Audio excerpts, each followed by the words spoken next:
Welcome to the deep dive. Today we're taking a really fascinating route through a pivotal moment in ancient history. That's right. We're looking at the huge shift, the real clash of civilizations when the Persian Achaemenid Empire, this vast old power, basically crumbled before Alexander the Great and his Hellenistic world. And what makes this deep dive special, really potent, is our source. We're not using the usual suspects, Roman historians or Greek generals writing about their victories. No, exactly. Our viewpoint is incredibly specific, very personal. It's through the eyes of Bagoas, a Persian eunuch born into the nobility. His life just gets completely upended. He ends up serving in two radically different royal courts. We see everything through him: the ritual, the politics, the treachery, and ultimately some really intense personal relationships. It's quite an emotional roller coaster, actually, for Bagoas, and I think for you, the listener, too. His story kicks off with just immense trauma. Yeah, he goes from being this nobleman's son to, well, being sold and exploited.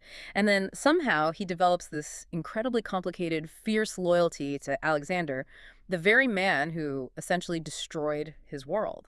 So our mission here is to sort of walk through this very detailed, almost anecdotal account. We want to grasp the cultural texture, the personal side of it all. Get into the nitty-gritty details that show you what these kings, these empires were really like behind the curtain. Yeah, we want to understand how that old Persian system, all luxury, ritual, and that kind of slow burn treachery, how that gave way to Alexander's world, which was all about, brutal speed, intense personal bonds, almost chaotic loyalty, and just relentless ambition. Right. Let's start at the beginning then. Let's unpack the moment Bagoas' life just completely imploded. Okay, so Bagoas, son of Artambares, a big name, a high-ranking noble, living a privileged life, estates, status. And the source material, it really pinpoints the exact moment it all shatters. We're talking around 338 BC. And it starts when these warriors show up. They have a royal seal claiming King Arses sent them. But, and this is crucial, Arses was already dead, wasn't he? Exactly. The sources are clear. Ocho's entire male line had just been wiped out in these political purges. So this wasn't some legitimate royal command. It was a hit job, basically. High-level assassination dressed up as official business. And his father, Artambares, may be thinking they were loyal soldiers. He opens the gates. The source calls it the Great Betrayal. Bagoas is watching, hiding in the orchard, and sees this absolutely horrific scene unfold. Yeah, he describes his father being dragged back out, stripped naked, mutilated, blood everywhere, his ears, his nose, gone. Bagoas says the only way he could even recognize him was by his boots, these expensive, distinctive boots. Just brutal. And the trauma doesn't stop there. It goes beyond the physical violence. Oh, absolutely. He hears his sisters screaming. They were young, 12, 13, 9 years old. He mentions he never found out what happened to them, just remember the sound of their terror. And then his own fate. He's spared death, but only to be castrated, mutilated himself, and then just slung onto the captain's horse. And traveling with his father's head in a bag, bumping against him, dripping blood. It's an image that's just designed to strip away every last bit of his old life, his dignity. That captain, the one who led the attack, didn't keep him long, though. No, he needed cash more than a mutilated noble boy as a trophy. Yeah. So Bagoas gets sold off quickly. And this is where the cultural shock really starts to hit. Right, because for Persians, modesty was paramount. Nudity was deeply shameful. Exactly. And suddenly he finds himself in Susa, in a dealer's courtyard, being stripped naked for buyers to inspect, haggling over his price. Total vulnerability. Standing there, naked on an auction block, and he can actually see the walls of the royal palace nearby, the very place his father had promised they'd go together, where he'd be presented to the king. The irony is just crushing. And who buys him? The wife of a gem dealer. Not just as a servant, but specifically, the source says, she wanted a pretty page, and get this, a monkey with green fur. Wow. So he's basically put on the same level as an exotic pet, a novelty. Pretty much. An object valued for looks, disposable. It's a deliberate humiliation, erasing his noble past. And as if that wasn't enough to understand the dangers of his new world, he gets a crash course in Persian court politics right there in the dealer's courtyard. Yeah, a really chilling story about his namesake, actually. Bagoas, the vizier, the chief eunuch, tells him the whole thing. This is the story about Darius III, the new king, right? And how he dealt with the powerful vizier. That's the one. Bagoas, the vizier, had served 3 kings, incredibly powerful. Darius invites him for a private drink, but Darius suspects this vizier poisoned the previous kings. And this wasn't some quick stabbing in an alley. It was like ritualized murder. Completely. Very calculated. The best wine, 2 identical cups of inlaid gold. Darius pours, then does the classic switcheroo, hands the poisoned cup to the vizier. The dialogue is just ice cold. Darius tells him, "Drink your wine, Bagoas. Whatever is in that cup, it will be better for you to drink it." A command wrapped in a lie. Pure power play. And the description of the vizier dying, his face turning the color of pale river mud. Darius just waits calmly until the poison clearly takes hold, then leaves. Guards watch the vizier die slowly, over a full hour. So for the young Bagoas, the lesson is stark. This is how power works in Persia. It's slow, methodical, masked by ritual and luxury, but utterly ruthless. Treachery isn't the exception, it's the rule. So after that introduction to Persian politics, Bagoas eventually does end up in the service of Darius III himself. But this is a court on the move, right? They're already retreating. Yeah, this is after the big defeats at Issos and Gaugamela. Alexander's already smashed the main Persian forces, so Bagoas is seeing the empire in decline, on the run. And his observations are really telling about why the old system was failing. It's the sheer scale, the unwieldiness of it all. He talks about the king's household march, and this is just the household, not even the main army, stretching for a mile in both directions. It's incredible. 10,000 immortals, those elite guards. 15,000 royal kin nobles, not necessarily blood relatives. And the magi priests, carrying the sacred fire on a silver altar. And the baggage train. That's what really gets me. Dozens of wagons just for the king's tent. His furniture, his bath, his robes, all the fancy tableware. Right. And because of all that, and the need to move the sacred altar at a walking pace, the entire column just crawls. Bagoas says it took them a month to cover ground Alexander's cavalry could do in maybe a week. So it wasn't just bad luck or poor strategy, it was systemic. The culture itself, the insistence on this royal magnificence and ritual, was actively undermining their ability to fight effectively. Exactly. The King of Kings had to travel like a god, even if it meant losing the war. Speed, maneuverability, none of that mattered as much as the proper display of power. And Alexander, of course, exploited that ruthlessly. But Bagoas also shows us a more human side of Darius during this time, doesn't he? A man under immense pressure. Yeah, he paints him as quite lonely, actually. Anxious. He'd keep Bagoas near him at night, maybe play drafts, ask for songs. There's that poignant moment where Bagoas sings his own father's battle song, and Darius just asks for something else, suggests a weariness, maybe haunted by failure. Definitely. And it's clear Darius used Bagoas purely for comfort, for amusement, not for advice, not for information, which is a world away from how Bagoas was treated before entering the royal court. Right, because during his time with the jeweler's wife in Susa, it wasn't about companionship. He was basically forced into prostitution. Yes, the source is explicit about that. Yeah. Clients used him, and he developed these coping strategies out of sheer desperation. Taking kith, hashish, just to numb himself beforehand. Yeah, smoking himself silly, as he puts it. But it left him with this lifelong nausea whenever he smelled it. A constant physical reminder of that trauma. He learned pretty quickly that just being passive, servile, actually attracted the worst kind of abuse. His only defense was this internal defiance. Until a Ramadan comes along, this grand eunuch who buys him. Right, Ramadan becomes his teacher. He recognizes something in Bagoas, maybe his resilience, his background. He trains him for a higher level of service, for the new master he says Bagoas is destined for. Teaching him how to handle precious objects, the rituals of the table, the bedchamber rites, preparing him for service at the highest level. And it's during this training with Ramadan that Bagoas makes this really important confession. He admits that intimacy, the physical act, always caused him pain, even with men who weren't cruel. And Ramadan's diagnosis is fascinating. It's not physical. No, Ramadan sees it clearly. It's psychological resistance. He tells Bagoas, you preferred pain to a pleasure by which you felt degraded. Wow. So the pain was actually his mind, his soul, fighting back. A consequence of the trauma, of the castration, the humiliation, his defiance against men he despised, choosing suffering over submission. Exactly. It's his spirit refusing to be broken, manifesting physically. And Ramadan's next words are basically prophetic. He says Bagoas is going to betters a new master where this resistance won't be necessary. Pretty much. He says this internal conflict will end with the new master. But then he adds this warning. Do not fall in love with him. You will part soon.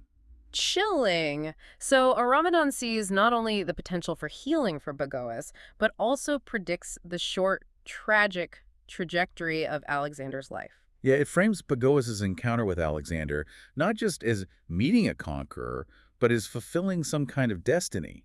It sets the stage perfectly for the next chapter. Okay, so the handover happens. Bagoas is traded to Nabarzanes, a Persian satrap. Right, Nabrazanes is trying to save his own skin. He needs a pardon from Alexander, even though he apparently already had a safe conduct arranged. He offers Bagoas as this incredibly valuable, beautiful gift to, sweeten the deal. And Bagoas has no idea what's really happening. He thinks he's just being sold again. Exactly. He's given fine new clothes, probably thinks he's going to some wealthy merchant, maybe a master jeweler. He's still completely immersed in the Persian worldview. And that worldview includes looking down on the Macedonians. Oh, absolutely. On the way to Alexander's camp, he hears the Persians with him laughing about the Macedonians, calling them Western barbarians. They find their behavior totally baffling. Especially how they treated Darius's captured family, his mother, wife, daughters. Yeah, the Macedonians set them up in their own tents, treated them with respect, left them untouched. To the Persians, this wasn't chivalry. It was just weird. Like, why wouldn't you take the spoils of war? They thought it showed a lack of proper sense, or maybe even a lack of virility. So Bagoas arrives expecting, well, not what he finds. A huge culture shock awaits him. Massive. The Macedonian camp is the total opposite of the Persian court. First off, Alexander himself. Bagoas expected someone small, maybe weak-looking based on Persian propaganda. But he wasn't. No, middle height. Looked young, like a boy, Bagoas says, until you looked into his eyes. That's what the intensity was. But the real shock was the lack of ceremony. The lack of state. How so? What did Alexander do? Well, Bagoas remembers him just staring at Darius's captured tent, this incredibly opulent pavilion like a peasant gawking at fancy things. Then he sits on Darius's throne and uses the incredibly ornate inlaid wine table as a footstool. Blasphemy, basically, by Persian standards. Yeah. Utter lack of respect for the symbols of power. Completely. And it got worse as he saw more of the camp. The sheer roughness of it all compared to Persian ritual was jarring. Like the basic hygiene or lack thereof. Yeah, he was appalled. The latrines, even for the king's own household, were just open trenches. The river nearby, they used it for everything, washing themselves, washing clothes, scouring cooking pots. Filthy by his standards. And the soldiers' behavior towards him. Totally indecent from his perspective. They'd just openly stare at him, discuss his body. He mentions overhearing a bet about whether he was castrated in a way that made him look physically like a woman. Just crude and invasive. He felt he had no privacy at all. None. He says he had to go hide in the woods just for basic bodily functions because the lack of modesty was so disturbing. In Persia, everything around the king was stylized, private, ritualized. Here, it was all out in the open, brutally functional. And the absolute peak of this culture clash, the moment that made him question Alexander's sanity, was finding him exercising naked. Yes. Stripped naked in the ball court, playing games. No shame, no attempt to cover up. Which for a Greek or Macedonian was normal athletic practice, celebrating the male form. Right. But for Bagoas, who had only ever been stripped as a mark of utter shame and degradation on the auction block, it was just staggering. He couldn't comprehend it. A king behaving like that. He literally describes Alexander as a king who could put a courtesan to the blush. His internal reaction, the source says, was simple. Has he no sense of his dignity at all? And that captures the core difference, right? Darius protected dignity through distance, ritual, concealment. Alexander's power came from his physical presence, his directness, this sort of unashamed transparency. Okay, so initial shock total barbarian. But then Alexander's personal behavior starts to shift Bagoas' perspective. It does, surprisingly quickly. Despite the cultural roughness of the camp, Alexander himself showed what Bagoas calls natural courtesy. Little things. Like what? Like making sure Bagoas never had to carry heavy things. Alexander seemed to recognize his noble background and maybe wanted to help restore some of his pride. That's how Bagoas interpreted it. And he didn't tolerate disrespect towards Bagoas. No. Bagoas notes Alexander would give this really cold look to any Macedonian officers who laughed at his Persian clothes or manners. It sent a clear signal. So Bagoas starts to feel valued, even if it's as a trophy. Yeah. He realizes Alexander sees him as spoils of war, like Darius's chariot, which Alexander also kept. But it wasn't just about possession. Alexander seemed to genuinely enjoy having this beautiful, high-status Persian boy attend him. He liked the admiration it brought. And these small kindnesses, this respect, paved the way for that psychological shift Ramadan predicted. Exactly. It leads to the moment where Bagoas' deepest trauma finally heals. The source describes their first intimate encounter. And it cures the pain, that resistance Ramadan talked about. Yes. Bagoas describes it as a feeling of piercing pleasure, totally unlike anything he'd experienced before. It dissolved the anger, the soul's resistance that had made him prefer pain. Which suggests Alexander's character was key here. He wasn't like the men who had degraded Boas. Right. Bagoas emphasizes Alexander never misused the affection given to him. That fundamental respect, even within that power dynamic, seems to be what allowed Bagoas to finally overcome the trauma. And this close relationship gave Bagoas a degree of influence he probably didn't expect. Definitely. Because Alexander wasn't just a soldier. He was deeply intellectual, always curious. Bagoas was amazed that Alexander wrote his own letters. Kings just didn't do that in Persia. He was a reader too, wasn't he? History. Yes, Herodotus, books about Kairos the Great, the founder of the Persian Empire. Alexander was obsessed with Kairos, wanted to emulate him, maybe even surpass him. And Bagoas used this. Oh, yeah. Cleverly. He started feeding Alexander stories, maybe even making some up, about Kairos' life, particularly his love life, playing to Alexander's vanity, but also his genuine historical interest. It made Bagoas more than just a page. He became a confidant, an informant of sorts. Which put him in a prime position to observe the tensions simmering in the Macedonian court. Absolutely. The paranoia, the resentment from the old guard Philip's generals towards Alexander, and his perceived arrogance, his embrace of Persian ways.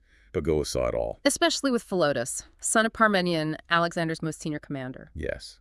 Bagoas noticed Philotas's attitude, the sneering smiles, the dismissive comments. He overheard Philotas calling Alexander the boy in private, saying his own father Parmenion deserved the real credit for the victories. Dangerous talk. Treasonous, really. Extremely. And Bagoas, perhaps out of loyalty to Alexander or maybe self-preservation, recognized the danger and reported it. Which leads us straight into that brutal purge of Philip's old guard, the execution of Philotas. Right. Philotas was accused technically of concealing an assassination plot against Alexander, the Dymnos plot. Dymnos planned to kill Alexander, told Philotas and Philotas. Well, he didn't immediately run to warn the king. Why not? Did he approve? Maybe not actively approved, but the interpretation was that he was happy to see Alexander vulnerable, maybe hoping the plot would succeed. Or at least his failure to report it immediately was seen as treasonous complicity. So he was tried and executed. And then, because of this concept of kin treason... Exactly. Ancient Macedonian law. To prevent blood feuds, the closest male relatives of an executed traitor were often eliminated too. So Parmenion, Philotas' father, who was miles away commanding the supply lines, completely uninvolved in the Dymnos plot itself. He was assassinated on Alexander's orders. Swiftly, brutally. It was cold, pragmatic politics. Eliminate the potential figurehead for any rebellion by Philip's loyalists. Ensure the army remained loyal to Alexander alone. It showed Alexander could be just as ruthless as any Persian king, just faster. But this underlying tension, Macedonians versus Persians, didn't go away. It actually boiled over later, didn't it, after the Indian campaign? Yes, the famous Opus Mutiny. The Macedonian veterans were furious. Two main complaints. One, they felt they were being discharged without the full honors and rewards they deserved after years of brutal campaigning. And two, they hated that they were being forced to share status and honors with Persians, especially the successors, these 30,000 young Persians trained to fight in the Macedonian style. They saw them as replacements, basically. Alexander's reaction was apparently terrifying. Absolutely volcanic, pure fury. He strode into the mutinous assembly, pointed out about a dozen ringleaders, had them arrested on the spot, and then just shut himself in his tent for 3 days. Refused to see any Macedonian. A calculated move, though. Psychological warfare. Completely. While shut away, he made a big show of appointing Persians to high command positions. He basically told his Macedonians, fine, if you don't want me, I'll be king of these Persians instead. They appreciate me. And it worked. The Macedonians backed down. They did. They panicked. They realized they might actually lose their king, the source of all their glory and wealth, to these foreigners. They gathered outside his tent, begging for forgiveness. Alexander forgave them, but he also used the moment to push his fusion policy further, right? Yes. He reconciled with them, huge emotional scene, but then he formally declared the entire Persian nobility to be his royal kin. This meant they had the right to kiss the king, a mark of closeness, instead of performing proskynesis. Ah, yes, proskynesis, the prostration. That became a huge sticking point, didn't it? The ultimate cultural flashpoint. Alexander wanted to introduce it, maybe genuinely believing it would help unify the empire. He argued the Persians performed it with dignity, while some of his own Macedonians were arrogant peasants. But for Greeks and Macedonians, prostration was only for gods. Doing it for Alexander meant acknowledging him as divine. Which many absolutely refused to do. and the most prominent voice against it was Callisthenes. Aristotle's nephew, the official expedition historian. His opposition carried real weight. Huge weight. He publicly debated Alexander, using historical precedents, arguing it was degrading for Greeks and Macedonians. He basically humiliated Alexander on this point. And Alexander couldn't just execute him like Philotas because of his connections, but the resentment must have simmered. It definitely did. Yeah. It showed the limits of Alexander's fusion policy, the deep resistance within his own inner circle. And all this tension, the cultural clashes, the resentment, the drinking, it finally explodes in the horrific murder of Cleitos. Yeah, the Feast of Dionysos, everyone's drinking heavily.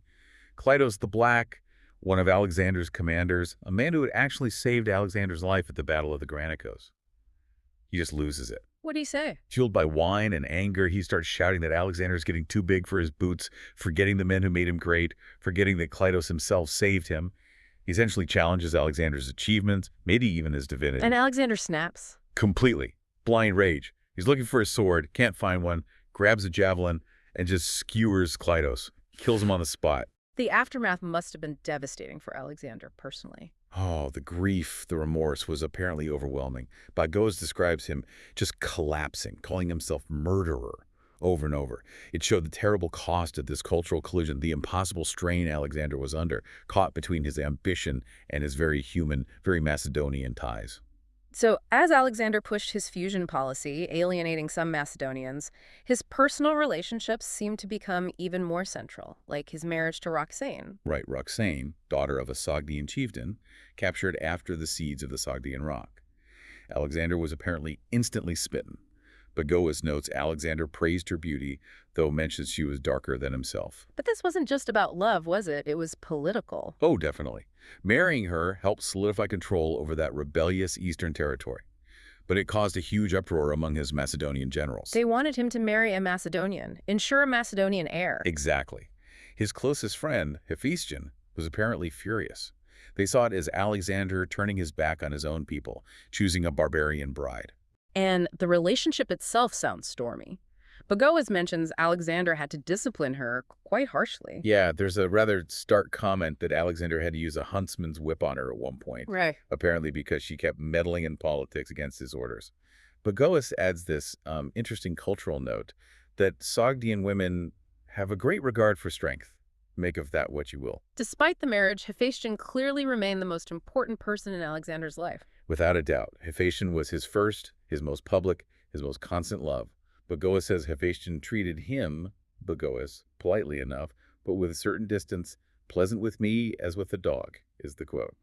Acknowledging his presence, but not his importance compared to Hephaestion. But Bagoas saw Hephaestion's loyalty to Alexander in action, didn't he? During that horrific desert march. Yes, the Gedrosian desert crossing. Absolutely brutal. Thousands died. Bagoas himself collapsed from sunstroke, basically left for dead. And Hephaestion saved him. He did. Found him, gave him his own precious water, put Bagoas on his own horse, and walked alongside him in the searing heat. It's an incredible act. Especially considering Bagoas was, in a way, a rival for Alexander's affection. Exactly. It shows Hephaestion's loyalty wasn't just to Alexander, but perhaps to anyone Alexander cared for. Supreme devotion, putting Bagoas' survival even before his own comfort. Which makes Hephaestion's sudden death shortly after in Ecbatana even more devastating for Alexander. Catastrophic is the only word. Alexander was utterly consumed by grief. Bagoas says he just lay face down for days, wouldn't eat, wouldn't speak, refused all comfort. And he channeled that grief into these extraordinary public displays. Absolutely unprecedented. He ordered the sacred temple fires extinguished across the empire, specifically in Babylon. This was something only done when a great king himself died. So he was essentially declaring Hephaestion equal to a king, creating this massive self-made omen. Precisely. And the funeral pyre. The scale was unbelievable. He allocated 12,000 talents for it. 12,000 talents. That's more than Darius offered as ransom for his entire family, wasn't it? Far more. And the pyre was designed explicitly to deify Hephaestion, to turn him into a god. He even sent messengers to the oracle of Thewa, the oracle of Ammon, demanding they sanction Hephaestion's divinity. Was this just pure grief, or was there a political angle too? Likely both. The grief was obviously genuine and overwhelming, but by forcing the deification of his friend, Alexander was also paving the way for his own eventual divine status. He was testing the waters, setting a precedent, making himself a living god seem more plausible. As Alexander is lost in this grief, the sense of impending doom seems to grow around him. Prophecies start piling up. Yeah, it gets quite ominous. There was Kalanos, the Indian gymnosophist, the naked philosopher who joined the campaign. He decided to end his own life. Yes, by self-immolation on a pyre in Ecbatana. A very calm, deliberate act. But before he died, he told Alexander they would meet again soon in Babylon. A clear prophecy of Alexander's own impending death. And then the priests in Babylon itself warned him. The Chaldean astrologers, yeah.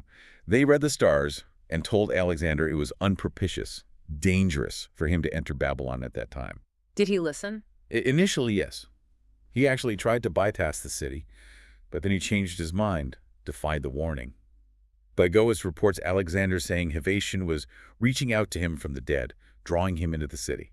His emotional connection to Hephaestion overrode the priest's warnings, overrode his own caution. He walked right towards his predicted fate. Even facing these omens, Alexander didn't slow down. His last campaign involved one of his most reckless acts of bravery, didn't it? The Malian siege, yes. Always leading from the front. He's the first one up the ladder against the citadel walls. The ladder breaks behind him. Leaving him stranded inside the enemy fortress. Exactly. He leaps down alone into a courtyard swarming with enemy soldiers. Just Alexander and a couple of his guards who managed to follow him. Insane bravery or madness. Probably a bit of both. He fought like a cornered lion, but inevitably he was hit. A serious arrow wound pierced his lung, almost fatal. And the reaction of his men when they realized he was inside, wounded. Absolute panic, then fury, then this overwhelming wave of love and terror. Bagoas says they went nearly mad. They stormed the walls with suicidal intensity, desperate to save him. They genuinely believed they couldn't survive, the army couldn't survive without Alexander. They even sucked the poison from the wound. Yeah, desperate measures. It just shows the incredible, almost fanatical personal devotion he inspired in his soldiers. They saw him as more than a king. He was their lifeline. So he survives that, but it takes a toll. Bagoas is there, tending to him through his recovery, and then later illnesses back in Babylon. Yes, Bagoas mentions nursing him through various wounds and sicknesses, including a bout of flux, probably dysentery, purging blood likely from contaminated water. Alexander's body was clearly weakening under the strain of constant campaigning and injuries. But his mind, his ambition didn't stop. Not at all. Even when the final fever hits him in Babylon, after a big feast and drinking bout, a komos, he refuses to rest. Still working. Planning. Incredibly, yes. Bagoas describes him holding 4-hour planning meetings for the next big expedition, the Arabian voyage. He insisted on performing public religious sacrifices, even when he was clearly weak and feverish. Bagoas noted that Alexander had this amazing physique, healed quickly usually, but his willpower just pushed his body beyond its limits. Exactly. His ambition, his drive, simply wouldn't let him stop, even when his body was failing. And then the very end, the Macedonian soldiers demand to see him. Yes, they're terrified. He's dying. There's no clear successor. The empire's future hangs in the balance. Who will lead them? They need reassurance, a final connection. They demand to file past his bed. And Alexander allows it in his final moment. He does. Bagoas witnesses this last agonizing act of willpower. Alexander, barely conscious, forces himself upright, eyes front, and every single soldier, thousands of them, files past his bed, and he holds that gaze, acknowledges each man with a look. Bagoas says this final effort just drained the life out of him. Literally, it was his last act as king, connecting with his men, holding the army together with his sheer presence, even as he died. His last words, or sounds. He murmured Hephaestion's name, and apparently spoke of seeing a snake. Persians often saw snakes as a manifestation of the demon, the guardian spirit, maybe a final vision. And Bagoas is there, right to the end. Yes. The boy who started as a highborn Persian, endured horrific trauma, found this complex love and purpose with the conqueror. He stays with Alexander's body, alone, after everyone else is gone. His final thought, reflecting on the man he served. Alexander will not surrender, not even in death. Hashtag outro. What an incredible journey Bagoas provides us. He really stands at the crossroads, doesn't he? Witnessing the end of one world and the birth of another. Absolutely. He embodies the contrast, the old Persian system, that immense luxury, the rigid ritual, the slow, creeping treachery like what happened to his father and to the vizier Bagoas. Compared to the new Macedonian way. Lightning speed, brutal efficiency, that chaotic, intense personal loyalty, and just overwhelming ambition we see in Alexander, and reflected in someone like Hephaestion. And what makes Bagoas' account so powerful, I think, is that it all hinges on the personal. His own story, moving from trauma and degradation to healing, it happens through his connection with Alexander. He found a fierce, complicated love for the man who, despite everything, the conquest, the cultural blindness, the ruthlessness, Bagoas felt never misused the affection he was given. And that feels like the core difference, right? Persian power was based on fear, distance, ritual. Alexander's power, for all its brutality, was also built on this intense, almost magnetic personal devotion he inspired. So as we step back from this intimate portrait, this deep dive into Alexander's world through Bagoa's eyes, it leaves you with a big question. Yeah, that relentless energy, the drive for glory, the attempts at fusing cultures, the constant risk-taking. Was it truly driven by a clear-eyed political vision, a grand strategy for a unified world? Or was it something more personal? Does Bagoa's perspective suggest that maybe Alexander's insatiable ambition, his desperate need to surpass Kairos, his crippling grief over Hephaestion, his near-suicidal bravery, was it all fueled by a deeper, perhaps unmet need? A need for love, for validation, for acceptance that he tried to fill by conquering the world? Was his empire building ultimately driven more by his head or by his heart? That's the question Bagoas leaves us wrestling with. The complex legacy indeed. Thank you for joining us for this deep dive. We'll see you next time.